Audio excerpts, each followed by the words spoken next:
move this to here. Hi, guys. Hi, this is really goddamn exciting. Sorry, I'm starting off with a swear because I should also say this should have been labeled as a 13 and over panel because there is some strong language in the game. Yay. I'll say emphatic language. So, yeah, it wasn't. I don't see any little tots. ones, any tots, any 3-year-olds, which would be weird. So we'll remind people again, because if you're watching, I think this is being streamed, so if you're watching at home, before we do the demo, we'll say that again. But yeah, I'm Sean Vanneman. I work at Campo Santo with these beautiful people and these beautiful people here. I kind of do writing and design, and we're going to show you our game today, but I'll let everybody introduce themselves first. Hi, I'm Jake Rodkin. I started Campo Santo with Sean. We both worked at Telltale for a while. I did story, graphic design, UI stuff, and now I'm doing, I guess, similar stuff at Firewatch. At Campo Santo, makers of Firewatch.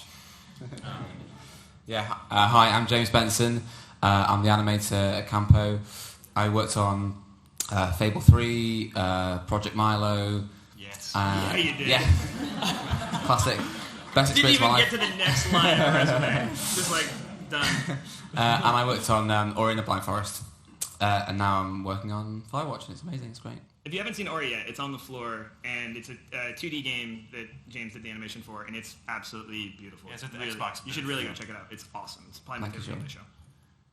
Hi, I'm Jane Ng, and I'm a 3D environment artist, and previously worked at Double Fine for a while, and I'm here at Campo now, making a forest. There are rocks too that you And, make? yeah, lots of awesome rocks. trees. Yeah, Jane showed us her work from the cave, and we went like, oh, good. Like, there are rocks in this game, so. Yeah. I'm Chris Remo. I Oh, worked. we skipped yeah, thanks, Sean. No, Will's down there. Oh, shit. Yeah. Will is cool. Who are you, Will? Yeah. No, we have an order. This is really planned. Chaos. I'm the programmer here at Campo Santo. I'd work. Are you in the mic? Do I have a mic? Yeah, there he is. Lean up. Oh, there we go. Let's get on top Hi, of it. I'm Will Armstrong. I'm one of the programmers here at Campo Santo. I had previously worked at 2K Marin on Bio 2 in the Bureau, and before that at LucasArts and Vicarious Visions a million years ago. So, Hi, Chris. Hey, Sean. I'm Chris Remo. I worked at Irrational for a bit, and then a few different games at Double Fine, including The Cave with Jane, on which she made 1 million rocks that were very pretty. I have it on good information. She only made 5 rocks. We can talk about that later. Though. That's listed in thousands. Okay. That was on the graph where it says units. Oh, okay. That was the yeah. So I do, on Firewatch, the music and audio, some other things helping out with story and design and stuff. And then in addition to us, we have here 3 more extremely important members of Campo Santo. We have Ollie Moss, 2D artist, with whom many of you are probably familiar. We have Paolo Saricchio, our graphics programmer. We have Nels Anderson, designer. So all 3 of these people are also here. So when we're doing Q&A, please address questions to any of us or any of them. Especially them. Especially and Only only them. Yeah. So, any of us can answer questions about anything. Mainly this game, but like Primarily the game. you know, Yeah. Yeah. If you have any life advice that you need, Jane can provide. She's done a lot of that. So, yeah, the plan is we'll talk a little bit about the game, not too much because that's not exciting, just to get you enough to know what the heck you're going to be seeing, and then we'll do a live demo. Jake is just going to play the game. It's a dev build, so who knows what could happen? I mean, we know what's in it. We're not going to discover like anything that we didn't put in there, but you know, it's a little risky. And then we'll do Q&A for a while, and then we're going to show you our trailer, which is, if you like the trailer, you'll probably like the video game. So that's how we're selling it, I guess. Yeah, the game, as you're going to see, incorporates a lot of the things that the games that we just talked about or the places we used to work like to do, because those are the things we like to make. You sort of take actions and you have dialogue choices to establish a relationship with a character and sort of role play your way through a story. You're going to explore a really pretty space in first person, solve sort of like more traversally style puzzles, but and then you're also going to experience a very specific character-driven story. But Firewatch is a mystery, so I think that's probably the best way to sell it. I mean, it's funny because we're not making a shooter. We're not making, a lot of the games that I see around. So we're still figuring out how to get you guys excited about it, but hopefully this panel does the trick. The game is set in the Wyoming wilderness in the late 80s. You play as this guy, Henry, who kind of has a not great things happen in his life. And you make some choices, actually, in his life at the beginning of the game that culminate in him taking this job in the middle of the Wyoming wilderness to sort of get away from it all.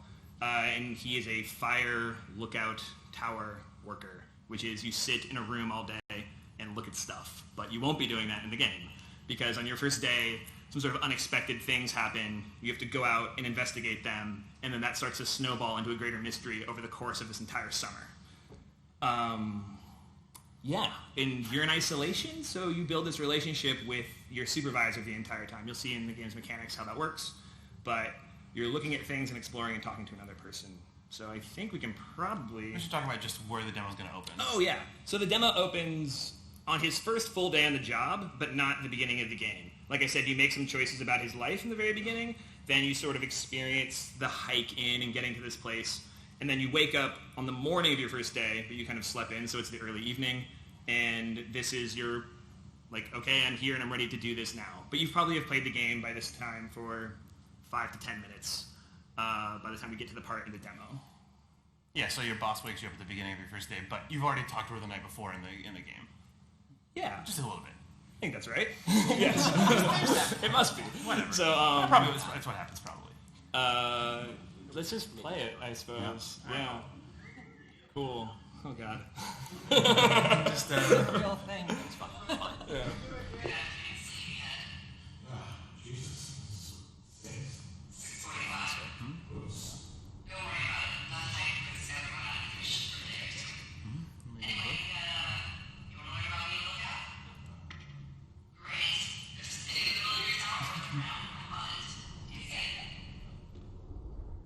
So yeah, that's your supervisor Delilah, and then you can start talking about stuff. Yeah. You want to go do your job? So Jake is doing a thing that a lot of players would do, which is not do his job, but the game will respond to that, as you'll see.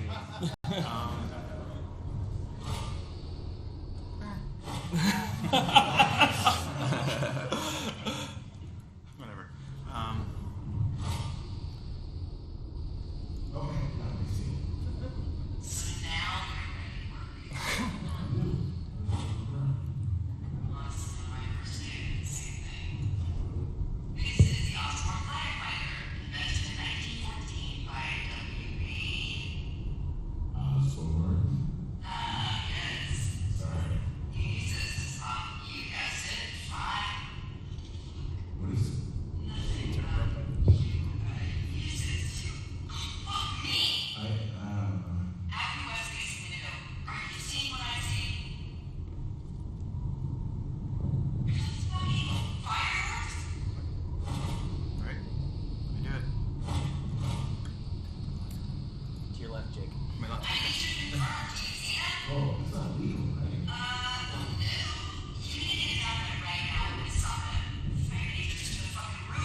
It's my favorite part of the game. Want to climb up a little guy? Yeah.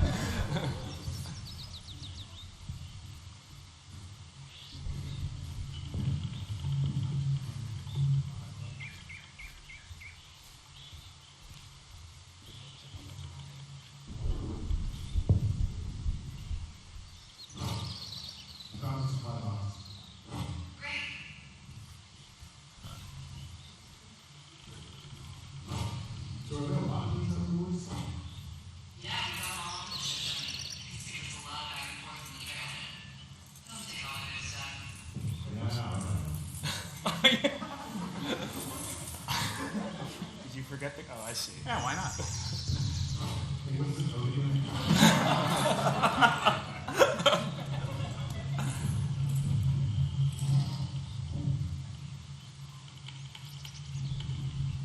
So yeah, if you're playing at home, you'd be probably reading this stuff. It's a little tough, obviously, in this scenario.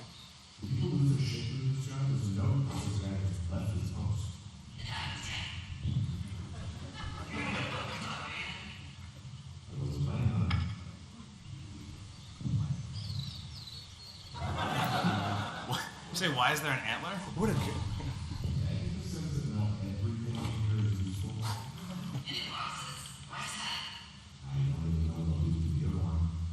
Firstly, they're called gamblers, and secondly, they have been long enough. Definitely do not want to do that. Whatever's in there is in there for years.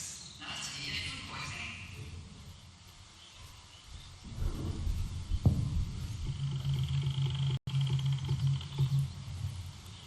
So from here, Jake would or he's actually gonna wander around and look at some pretty stuff. But you would use that rope to do like a pretty substantial bit of like climbing around and getting down to this new area we're gonna go to. We're gonna transition down there because. You got in last night. I'm sorry for just launching into what the hell's wrong with you shit.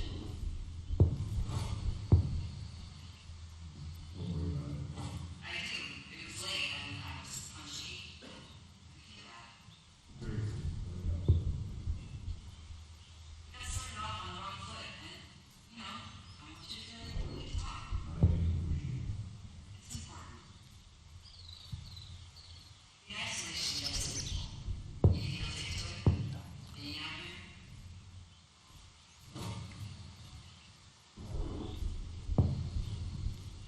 Well, I guess you can't. It'll be obvious. I'm sorry, man. Yeah, it didn't kind of maybe look like it right there, but you can just not respond.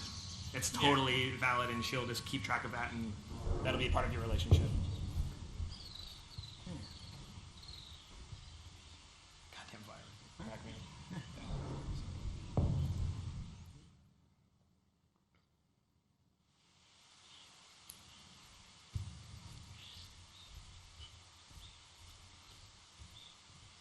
Yeah, I mean, it's pretty obvious. You're gonna keep We'll see. We'll see if I'm going to keep her or not.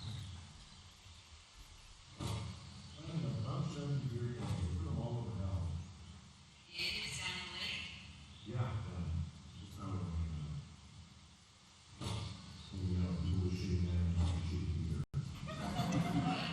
Hold us all night on a hot day.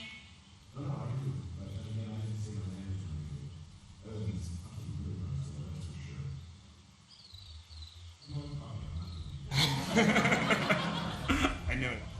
I saw the look in your eye. I saw the look in your eye. Don't fuck with them. The last thing you need is some hyper sign report about harassment. No, they color coded the fire danger sign. It makes you more different. That's really stupid, doesn't it?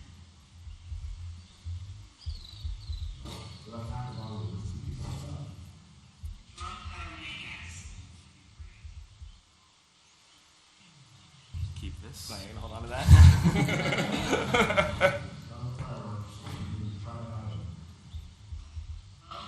Confiscate them. God, I really thought you were about to throw this in the fire. Nope. You never quite know with Jake.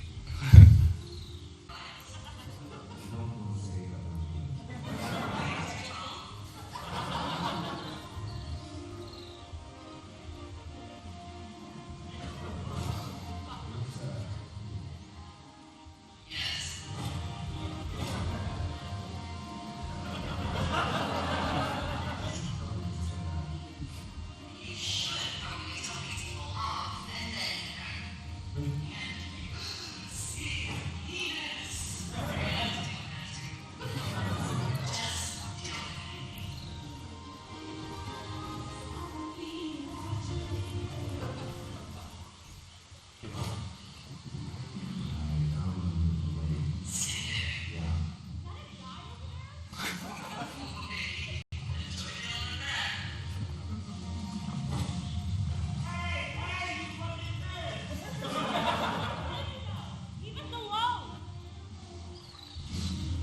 Jake could choose to get into an argument with them. Nope. Nope.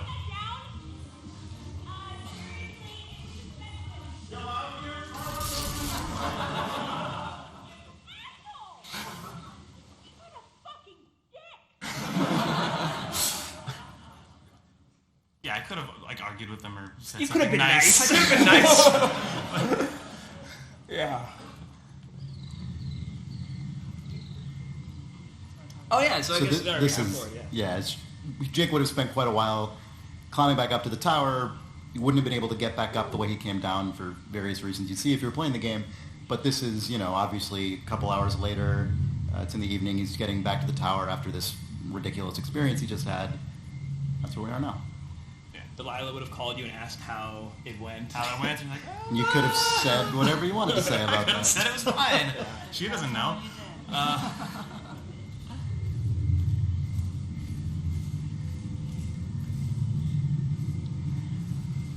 Oh man. So after we locked the PAX build, Jane outfit that toilet with all the things you could ever want.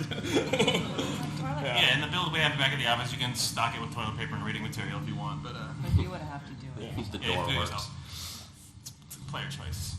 Play a choice.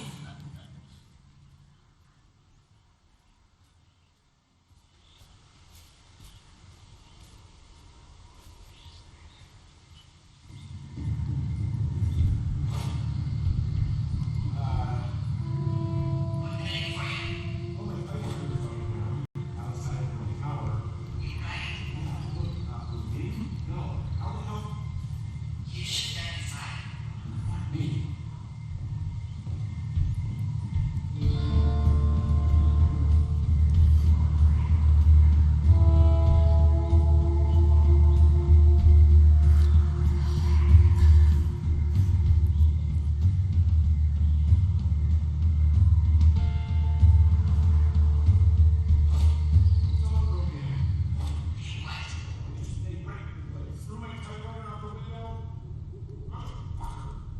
Calm down. I'll let the Forest Service know what happened. Put a book away.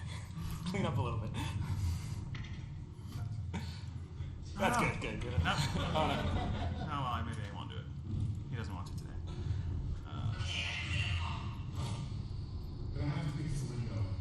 Tomorrow, you won't be cold.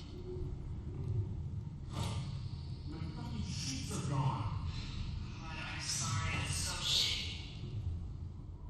Do you have any idea who would have done this? So yeah, then you would probably respond. And you actually have some other encounters on the way back. So you your brain starts swirling about why would this have happened to you. Jake probably did something I that made him can guess cause why it. maybe that would have happened. But that's the seed of the beginning of the mystery. But things that happen to you the next day begin to snowball, because right now it just kind of seems like vandalism, which is strange because you're in isolation. So as these things that shouldn't quite be happening happen to you, you have this other person who's remembering how you experienced it and talking to you about how you're choosing to observe it. So that's sort of the game. We've always kind of wanted to work on a mystery like this, and we're doing it now. So, yeah. So yeah, if you guys have questions, it looks like there are mics here. So Do you want to confiscate one of those so you can? Oh no, you guys just want to come up and answer from here. yeah, if you guys have Okay, questions for the other team members, we can just bring them up here. bring 'em But for now, if you have any questions about the game, it looks like Enforcer over here is putting up that mic. So just start queuing up, I suppose. The questions are also welcome to be incredibly broad. I mean, we're sort Yeah, of you can ask going about to whatever use you this want. opportunity to talk And- at length about some more stuff. For sure. And also, depending on how many questions we have, we can move into showing the trailer, and then if we have time, if there are more questions that are raised by the trailer, we can take questions then also. Just however it goes. So are there two mics? Yeah. Maybe should we? You guys want to loud at this one, maybe? So We could just. it doesn't matter either way. We can just do We'll it. start with you. I don't know if that's on. Yeah. Maybe is there a switch?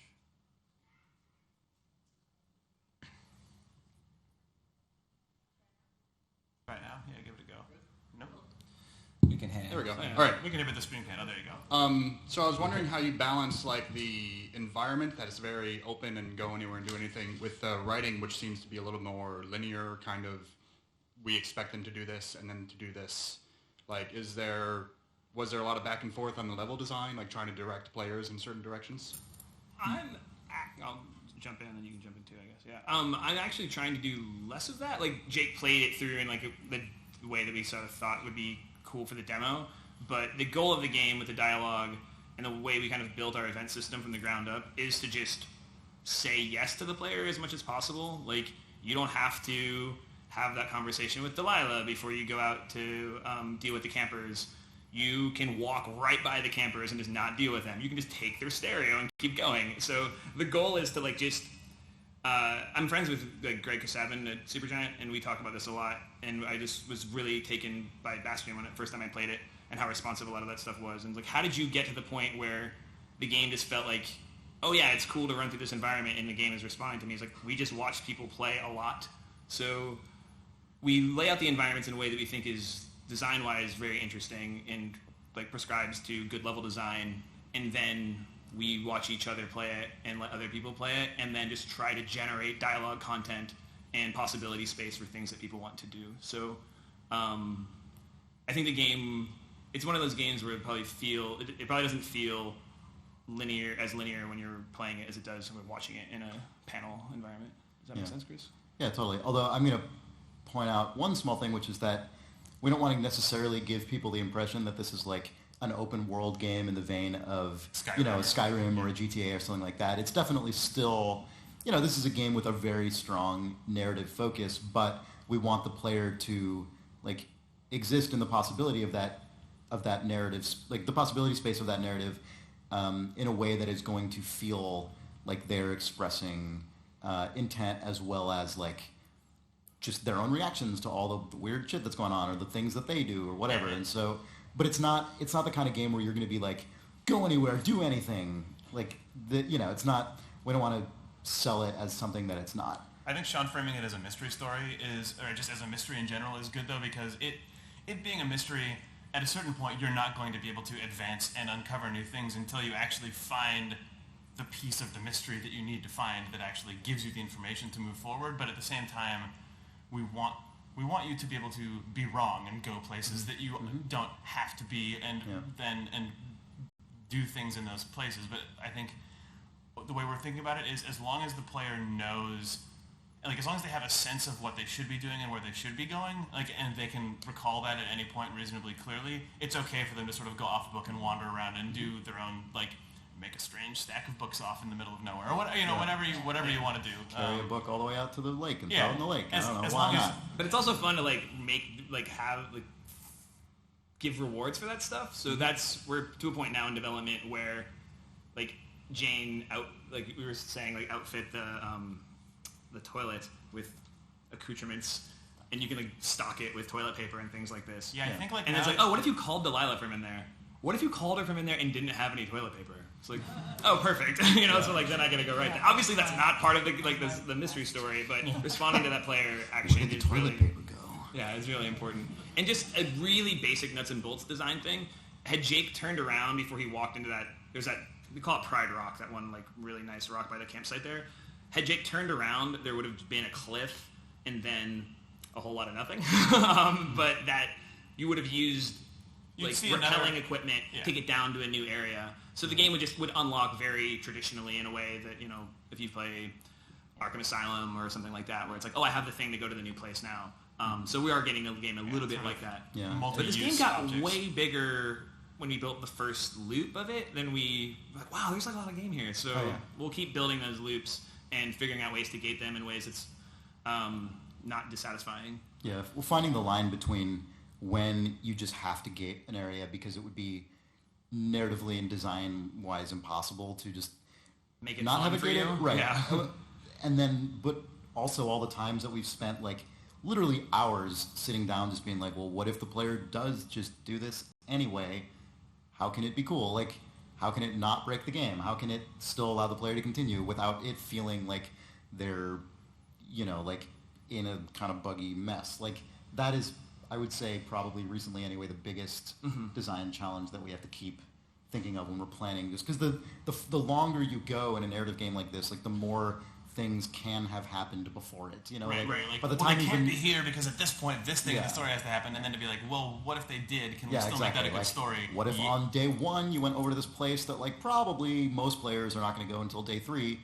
Well, like You if they could. can do that, then we have to support it in a way that doesn't feel just like One way that's satisfying. left it in Yeah. there just because. This needs to feel like prime game content. It can't feel like Right. like the parts of a dialogue tree that are like, I can't do that. I can't do that. That's like the last thing we want to do. That's actually like, yeah, I mean, just in terms of behind the scenes, like dumb dev things, I guess, like that kind of sort of very traditional style, like I can't use this, like I can't go there. Like we're always trying to not do that because that's not like, doesn't necessarily mean anything, right? Like what's the play, like the thing we keep trying to think when we say, okay, well, what if the player does this?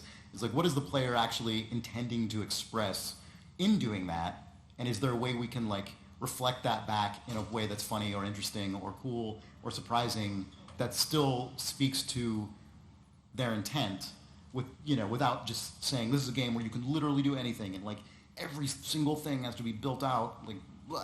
So that's how we've been thinking about it. Yeah. And the art kind of tries to funnel you into places that are interesting to go to. I mean, there's a very small art team. Like, I'm the only artist. So as much as we would like you to be able to explore every single bit, like, we're going to try to focus, like, most of the love would be where interesting things are happening. You could go over there, but, you know, it may not be the most interesting, and we will try to sort of funnel you to places that where the most interesting stuff is. You kind of But go could too far out of the way. explore, It kind of gets boring. Yeah. And then maybe if you push Hopefully- through it, sometimes you find a secret interesting. The best Yeah, thing is exactly. when it goes really exciting and detailed, and then sort of like, oh yeah, a forest, and then secret, exciting, and detailed thing. That's like the unexpected is very much like a design philosophy Yeah. for the studio, where it's like Yeah. keep subverting There are expectation. 12 hit. Like a real forest, not every part of the forest is interesting, you know? They make a trail there for a reason because there are cool stuff over there to see, you know? So we're trying to... But when you find something off the beaten path, that feels really exciting. That makes it even more exciting, you know, in my so opinion. We try to support that, so. Thank you. Thanks. Thanks for the question. Was that a Nels Maybe we approved should answer? switch, maybe we Yeah. can do like Yeah. one... We can go back and forth. Yeah. So the story and the mechanics seem to be incredibly well complemented to one another, and I was wondering if during the design process you started with the story idea first and then built out the mechanics to support that, or if the mechanics started and which side of that equation provided the most difficulty moving forward.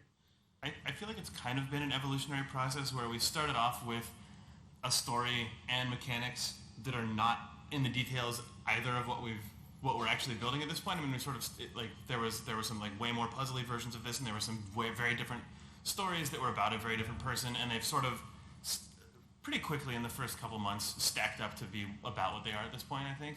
But Yeah, I mean, you know, I think it's the benefit of being a small studio. We just kind of have to be reductive of like keep being like, what is this about? What is this about? Like, what can't we cut? Like, okay, the game is clearly about these two people, and if we cut the radio, we lose one of them. So, you know, you just kind of keep doing that. But no, the game definitely didn't start like this. It was just, I mean, so Jake used to be my roommate for a while, I guess, and I think I was really liked the imagery of a fire lookout tower, and there was one near my home in Wyoming growing up, or near-ish. So it's been in the back of my mind. I thought it was a cool place to like set a story, and then we started working on it, and yeah, it's very iterative. But there was never like, this is the vision. And that never really happens. The vision is now like the game. You know, it kind of keeps like. I mean, there was like a version early on where you were maybe being stalked by a bear. So like the thing is like That was a bad version, wasn't it? that was something like over pizza with Will. Like Yeah, I remember way that. early on. Anyway, whatever. Yeah. Oh, that was garbage. Yeah. Wow. Yeah. You're welcome. Whatever. That didn't exist. Yeah. When we first started out, like the radio mechanic was very different. And as we've gotten sort of the dialogue system online, we've moved more and more towards letting that always be conversations, letting that always be sort of player driven. Originally it was a lot more like her calling you kind of stuff. So we have had some cases where systems came online that changed the mechanics that changed the narrative content. Yeah, and like, what stops Henry from sounding like an interested 5-year-old who's just like, "There's a cup here. There's another cup." You know, like you gotta like figure out where the balance of that stuff lies. Yeah, that stuff's really challenging. But I also like we're iterating on that radio mechanic too. Yeah. Like Will built out a prototype. I don't know, like 10 days ago, maybe 2 weeks ago, that we knew wasn't going to be here, but it's just allows you to like talk about spaces without having to talk about specific things, but isn't. But like if I'm like in this room and I want to talk about, I'm in this room with all these great people, I can talk about that. But if I look at this cup, I could say, I want to talk about this cup like the 5-year-old. And that's it was a system that came on because we were trying to solve a problem of like, man, I'm in a cool place, but I don't have a thing to talk about, and I just wanted to start this conversation with Delilah. So we built that, and that's going to get integrated into the system. So this stuff, that dialogue system will be very iterative, and I think the controls will be too. Right now, you use like the shift key to like bring up the radio and talk about something. I don't know if we'll keep that or not. That stuff's has gone back and forth more than anything else. It's just input, which makes sense because especially in the first few months of development, when the only people playing are the developers, it's all second nature because you thought of it and like implemented it, and obviously this is how this works. And then you show it to someone else, and they're just like, "How the fuck do I use my radio?" And you're like, "It's shift still." So it's like that. That has been the thing that has probably been iterated most on the design side, but. An interesting thing too about the radio to me is how much the like choosing the content that is appropriate for the radio is also like fully defining what the design of it is, because if you like to what Jake was saying about there's a cup here, there's another cup here, and like what Will was saying actually, and what Will was saying, like that the aggregate choices made by us and like Sean especially about what content can be reflected via the radio ends up defining what the radio actually is. Like, if the player learns after like 40 different things that they can say on the radio, that the radio is about minutia, like that defines then right. Whereas like, maybe what the like radio's about. Just holding something in your hand and looking at it, if that tells you enough information that you don't feel obligated to phone in about everything, that maybe makes it mean something different. We're sort of trying to figure out the balance of. We cut sort of that's all, a really hard problem. Yeah, we cut a lot of that dialogue. I wrote a lot of early stuff that was like. I mean, The beer can. I kind of like regressed into like Guybrush 3.0. yeah, like when I was working on pure adventure games, I regressed into be like, there's a thing here. I have a funny thing to say about everything, and it was just like the worst. It was so bad because like the art's beautiful and it tells the story itself, and the thing you're thinking is probably better than what I could write. So we just took a lot of that stuff out, which really helped. And I wanted to say one other thing. We were a little just in terms of demo. There's not long, but extensive personal conversations with Delilah where you're like, she says something about her life and you're like, oh, that's really bad. I'm sorry to hear that. Like, oh, that's really fucked up. Like, why did you do that? You know, the same things that happen when you're getting to know somebody one-on-one in isolation. Like, if you've ever gone to camp or just sat next to somebody on an airplane for 8 hours, you know, you start to like break through the pleasantries. We were worried about showing at least I was worried about showing these really long conversations in front of a room, but I kind of wish I had now a little bit. You know what I mean? Like, I feel like, especially the one that we cut short. But those are a lot of the time-based sort of, if I don't answer right now, even if I answer after 15 seconds, she's going to be like, well, that took you a while to answer. Yeah, that says so much unto itself. Yeah, so a lot of that stuff really impacts the relationship as opposed to the minutiae of the objects that you're finding. And I get to that point, if she brings something up to talk about and you're in the middle of doing something else, you can just let it hang. Yeah. And the game doesn't force you. Like, I was always, whenever the dialogue choices or whenever I was choosing to speak about something was coming up in the demo, that's because I chose to bring the radio up and respond to her. So, you know, you don't have to, but that... But she, that is... She that at some point later to, might be like, I was trying to bring up something kind of real, and then, you know... Yeah. You're like, well, I was dicking around throwing this book on a log. You know, I was like... I was stacking beer cans over in the corner. I can't wait to watch you play the final game. Because I play so differently. I'm like, I'm going out into this cave. And you're like, I'm going to stack beer cans for a while. Yeah. Whatever. Yeah. Thank you. Thanks for the question. Yes, you said you were from Wyoming, but besides from being there, what made you guys choose? So's Nels. It's not just sorry. I don't know why I said that, like defensively. Like, Nels is aside from just me. Sorry. What made you guys choose that as your setting? Did it just seem like a natural fit to the story, or was it just something simple? Yeah, I mean it's the like social facts of where these towers exist. But at the same time, you could have put it in like Arizona or New Mexico, which New Mexico still has like the broadest community of fire lookout towers in the country. Like it's like in the Yucca National Forest still has they use them the most there. There's a bunch like in Glacier in Montana too. So I mean the Wyoming decision was probably pretty just selfish or personal, I should say. Yeah. Not selfish. It was a middle of nowhere that had fire lookout towers that 2 people out of 10 on like a fifth of our team actually lived there and has been out there and knows it. So like we have a ton of specific reference about it. Like Sean can write dialogue that's literally just like about a pizza place in Cody, Wyoming, and it's real. Like that's actually really it's cool detail to be able to draw on. Yeah, I mean, probably not gonna get another chance to write a game set in the place where I grew up. So like, oh, well, do it now. You know? And it's pretty out there. I don't know. It looks cool. Yeah, it's also like the most amazing place in the world. So that helps. In the greatest country in the world too, right? Right? Says international team of. I disagree. Thank you for the question. Hi. So there's obviously a lot of similarities to the dialogue system in The Walking Dead.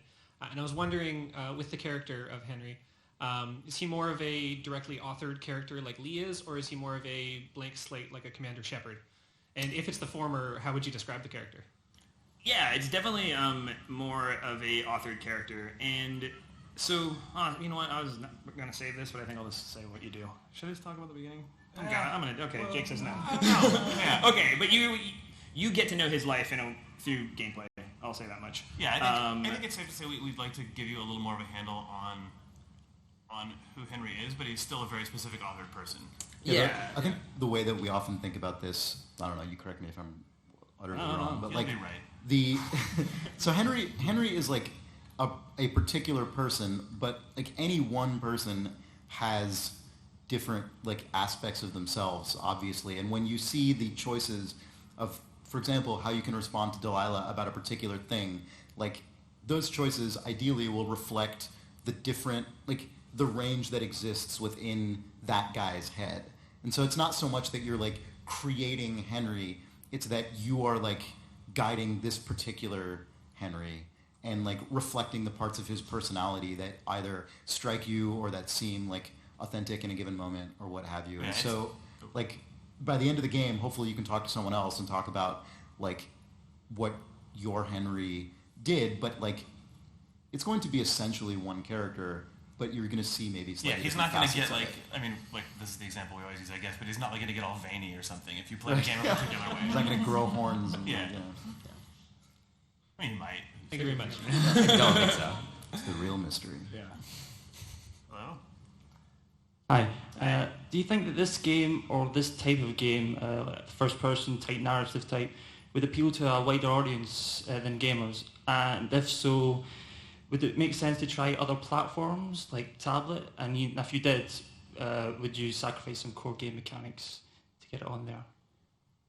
It's possible. I think yes. I mean, I think the game at the creative content level outside of its like mechanics is about people. It doesn't have anything. It'll appeal to I think a like specific people in a wider audience and just being like, oh, this is where our audience is. Like, oh, we know that everybody's going to play this game. Is a Steam user and has whatever. Like the platforms right now are just a byproduct of we're 9-10 people. And we have a limited budget, so we're saying we know where we can make the game, we know where we can sell it. But yeah, I think I know both ourselves and Panic. Panic is a software company from Portland who's actually funding the project.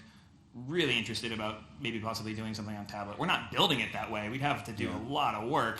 But this is like our programmers Will and Paolo. Yeah, Will's heart rate just went up. So it's not something we're taking into consideration in development, but it's something that I can say I think you could find an audience there for this. And that kind of thing it'll depend on how this is received, right? Like, what if nobody likes it on PC? Well, then maybe just quietly move on. Dump any penny we have left into the guaranteed success of an iOS port. We are trying to avoid any development decisions that mean we could never ever put it on tablet. Like, we're trying to keep the controls simple and set them up in a way that it would be possible to swap out for a different control methodology. But from a design standpoint, we're when we make those decisions that are currently really being made for like mouse and keyboard or a controller. Yeah. Like this is a like, you know. We don't not make a decision about the creative quality of the game or the game, or just the experience, the quality of the experience based on the fact that we want it to go really broad. It's like, oh, this would make the game 2% worse, but we could sell it over here too. It's like, we don't really do that. That said, though, since the game is set in 1989, we will be offering a PDF of an optional keyboard overlay, like Flight Sim style. You need to write that down like right now, because we should totally do that. It's on the record. Yeah.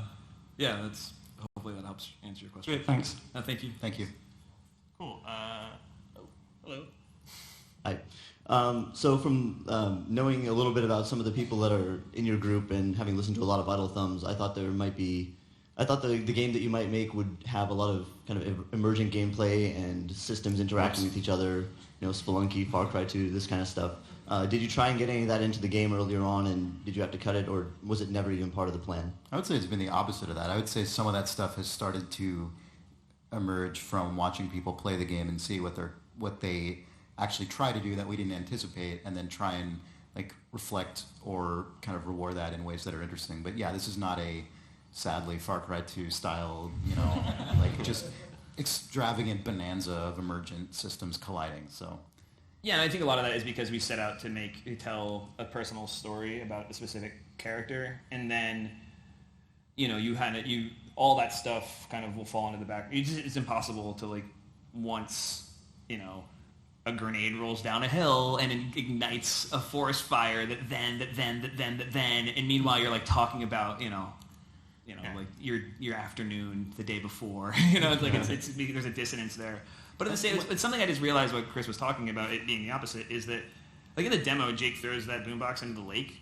Like, that wasn't the design of the game. That was somebody saying like, oh, it would be funny if you just got pissed at them and threw their boombox in the lake, and now it's the game. Like that stuff is definitely. It's like when we were having early conversations with Mel, we're like, can we pick stuff up? Can we throw stuff?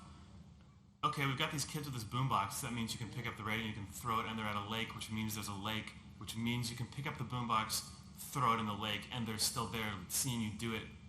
Mm-hmm. Okay, that's now in the game. Like, yeah, I mean, the game is built pretty systemically in that sense. It's like boombox object collides with receiving object, whatever, creates a state. Do we respond to that with explicit content or not? Mm-hmm. It's very, like, we're using Unity, as you can see by the little executable sign probably. And, like, everything has a physics module. Everything just, like, we get a lot of stuff for free in that sense, so it'd be silly to not respond to player action. Yeah, so hopefully, you got to make a call on it case by case. Like when Jake stamped out the campfire, that was another thing that was not in the design at all. And just when people play tested the game, they thought that should be something they're able to do. And like pick up the beer cans, Jake chose to declare himself not to be the maid, but like you could also take them and collect them and put them in your backpack. And you can pick all of them up. All that stuff, like that didn't even occur to us early on. It was someone was playing the game. Like, I'm like a ranger, right? Shouldn't I be able to shouldn't I be able to like clean up and like put out the fire and do this shit? And like, oh right, maybe that's entirely appropriate. Whoops. So, you forget though. We just built the game where you can make a mess. It's like, and then it's so you see somebody like start to play it, you're like, oh, they're role playing as they're doing the thing we set out to do. We forgot because And so it just becomes a like, make a call and like, all right, well James then can like animate some stamping out, and like I hooked up some sounds to it. Yeah, and we already had, since you could confiscate the fireworks and you could steal the booze, like, we'll just tag all these other objects as just, you can put them away. Done. Yeah. Like, done. Like, we're definitely finding the game is, like, in the office very jiffable, which I think means the systems are working. Like, somebody brought... So there are those books that Jake was tossing around. One of them is a book from a friend's video game. I don't know if you saw it, but somebody brought that book down to the campfire and threw it in the fire and then stomped on it. And it looked great. It looked like AAA game content. It looked awesome. It looked like we built it that way. Duke Nukem was crushing the hell out of it. Yeah. So that was gift and sent in an IM to that person. So hopefully that stuff happens. And a bunch of more and more. And it's like it's a snowball. Like that stuff, you put more and more and more stuff into the game, and then you get these collisions. And then as long as those don't break the story, we're going to go forward. So hopefully there's a lot of those as we go. Like that antler that Jake put up. Thanks. I just made it so that you could decorate your outhouse with it. Oh, it has put back in the outhouse? I didn't know that. What does? You can put the antler in the outhouse, which is weird. Oh yeah, if you put the antler, there's just 2 nails in the outhouse now that you Yeah, can hang you on if could you want. though. That's probably where it was before. Oh, that's so good. Some Oh, I like weirdo. Stuff like that. It's fun to do. That's nice. Maybe just. But like those conversations actually are like a window into where we are in development, which is like basically Will has killed himself to make sure we have like all those types of systems that work. So Jane can just take a thing, apply like some properties to it that Will has built in code, and then Like, it's I would want to do it, so I'll let Yeah. players It's that, do and then it. on the other side, Paolo, who's doing all of our graphics work, has been working with Jane and with Ollie and with some off-the-store Unity stuff. The Unity asset store is amazing if you're doing Unity dev, Yeah. but that plus a bunch of handwritten stuff to give us this crazy set of environmental and atmospheric tools, so we can take a thing that looks just kind of like a Unity game that you look at and go, oh, it's a Unity game. No offense to the default Unity lighting model, but whatever. And then just lay in all this crazy stuff. So, like, I don't know, the last few weeks For like have been almost crazy. no money, it's preposterous. Yeah. Yeah. You can get things buy that do like modules. For, incredible post-processing effects and stuff for like $20 on the Unity asset store. It's amazing. If you're making a Unity game, like use that stuff. We'll blog about that stuff too, Yeah, about the for exact things we're using. Yeah. I can tell you right now, it's like we're using a thing called Sector that was made by Nathan Martz, who's an ex-Double Fine guy, and we're using Marmoset Amplify Sky color? Shop and Amplify Color. Yeah, Amplify Color for color. And then some other weird stuff. Remember when I installed Unity Lock and broke the game? Yeah. Anyway. Yeah, and then So a bunch don't do of that. crazy stuff to do weird Ollie style stuff, which Yeah. you'll see in the trailer even more than in the game. Yeah. I can't remember which side we're on. I guess we take these last questions last for two. the trailer. Yeah. Hello. Hi. Looking through all of the art and stuff since it's been announced, I somehow got the impression that this was going to be a third-person game. So I'm wondering why you decided to pick first-person as opposed to third-person or even traditional point-and-click adventure, since that's something you've done. Really expensive to make a third-person game.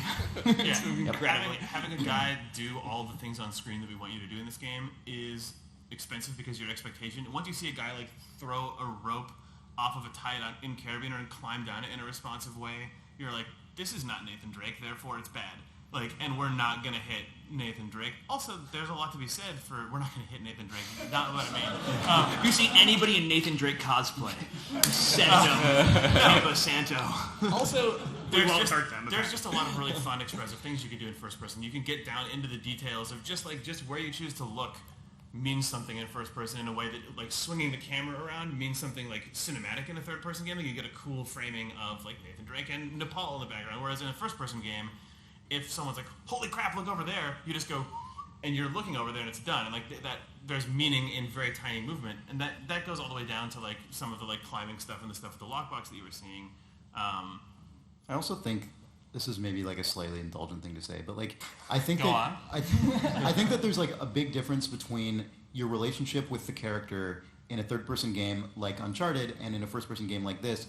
In Uncharted, Nathan Drake is like you're playing as him, but he's also kind of your affable buddy, and the fact that he's on screen all the time, you're like hanging out with him, and he's like quipping, and like it's fun, and he's got cool animations, and he's like a guy that you're in the space with. In this game, you're alone. Like you're in the middle of the forest, you're isolated, your only means of communication is like this radio to There's a this thing you woman hold in your hand, who you can't yeah. even see. Like if our guy was there, like being expressive and cool in the middle of the screen, I think it would possibly lessen the like thematic kind of resonance of you are alone surrounded by the wilderness. Like you want to see the trees like dwarfing you. You know, you don't want, because in third person you're pulled back, the scale of everything gets shrunk, and like things start to approximate each other in relative scale. In this case, like you see how you feel how small you are compared to all this shit out in the world. Sorry, and I think that just helps you kind of like sink into the overall ambiance in the world and like the sensation of solitude. So that's what I think. James is also a badass animator, and you get to see all the fucking hands. Yeah, if you want to, you'll see a bunch of James' stuff in the trailer, but if you want to see crazy first-person animation, you should do a search on YouTube for James Benson Half-Life trailer. Yeah. He took all the stuff from Half-Life 1, like all the 1998 assets, and re-rigged them so that it's all like Gordon has full body awareness and like crazy, like his glasses. This is get how we knocked met off. James, by the Yeah. way. We saw this trailer like years ago, and we're like, this guy is awesome. And then he went and made Ori, which is fine. Yeah. It's fine that he did that. It's fine that he did that. The game the looks game great. is very Yeah. fine. I don't know how clear it was in the demo, but the trailer would be a lot more explicit about how much body awareness stuff there is. So you saw a little bit with the lockbox, but basically, you know, any action you're undertaking is fully represented, and you have, you know, if you're going into a prescribed animation of I'm clipping something in, you can still move your camera around, and if you want to look down at your legs whilst you're hopping over the log, you can see all that stuff. And that's all part of, you know, not having Henry just be kind of faceless, cipher, Like first person. orbit, yeah. Yeah, exactly. He's not floating camera with like gun here. So, you know, we're also trying to get across, you know, in development, whenever there's an action of Henry climbs the thing, there's a battle a little bit between making a nice responsive mechanic, but then also trying to get across all the character stuff. And that's essentially like the main part of my job, is to say this isn't just like cool guy first person shooter dude, but he's a real character and expressing a lot of that in the animation. And that's why we're doing all of the enormous amount of work, which is for the full body awareness stuff. So yeah. It's also fun because we're drawing the body when people play the game or see it played for the first time and look down and like, yeah, guy's kind of like a pudgy guy. Like, yes, he is. Yeah, we'll do one more. Last question, I guess? Yes. We'll also be wherever we're allowed Yeah, to you be can if you guys want to come talk ask to us us questions after after this. So there's a lot of focus on player choices. Is it possible for the player to make bad choices? Is there any considerations made towards a fail state? You can make bad choices if you think they're bad choices. Yeah, no, there's not really. Yeah, it was funny. I'm gonna go back to my Telltale time. Really early on the Walking Dead game, this programmer Carl, who's awesome. He runs Bath's Guide to Interactive Fiction. He's a cool dude. But I remember him saying to me, "Yeah, he's like, I like a game. He's like, this game could be a game like this is really early. Where like you don't really have to have a strategy. You just have to do something."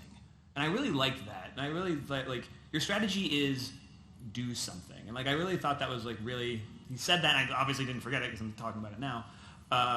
And that's it. You know, I don't think bad choices or like wrong choices are particularly interesting in a game, and it's really refreshing to be able to just express your opinion, even if it's like the marginal one in a list in the game, and have the game go, "Oh, okay," or like, "Yeah, I think that too," or whatever. But you can still make a choice that like you regret. Like you Oh, can of make course. like there's Yeah. a difference between like bad choice as failure state gameplay wise, and bad choice is like, fuck, I said this thing because it seemed like a funny thing to say, but in retrospect, that was a fucking shitty thing to say to Delilah or something. Yeah. And now I see that as a bad choice because I'm a human and I can empathize with people and like. Yeah, it's not a great day simulator. Yeah, like you're not gonna get. There's not like points for like good choice, bad choice. It's more like they are Great, choices good, that you're making. Super good. Yeah, that's a really good way of putting it. Thanks for the question. Yeah. We should show our trailer now. Yeah, you guys want to see some stuff? At a time.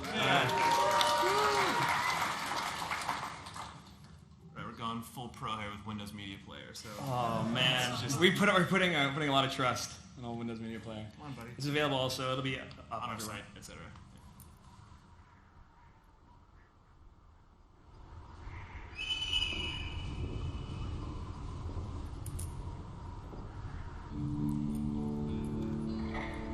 The wind's really picking up. Yeah, it is. Hey, so what the hell happened last? Do you have anything you need to report? No. No new smoke on my end. Can you confirm? Yes. Are you concerned about the Greenwood fire? I wasn't. Should I be? Well, the wind is really picking up. It's 2.5 miles off. And it's gonna have to break in the canyon, right? All right. Well, use your best judgment. Should I be worried? Delilah, should I be worried? No, Henry. So, last night, You know we shouldn't talk about it. Please, stop. I don't give a shit. Please. Fine. I don't think we're safe. This job is not safe. Don't be dramatic. Do people die out here? People die getting out of the shower.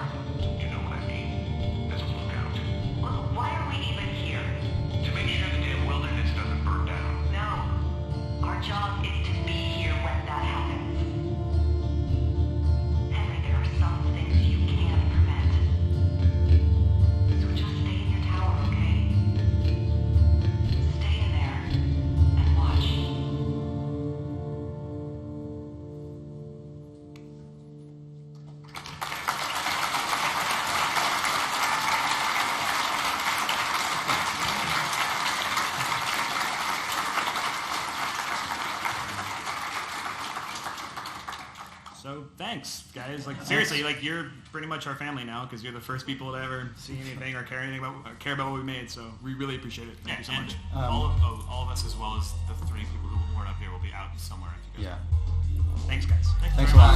Yeah.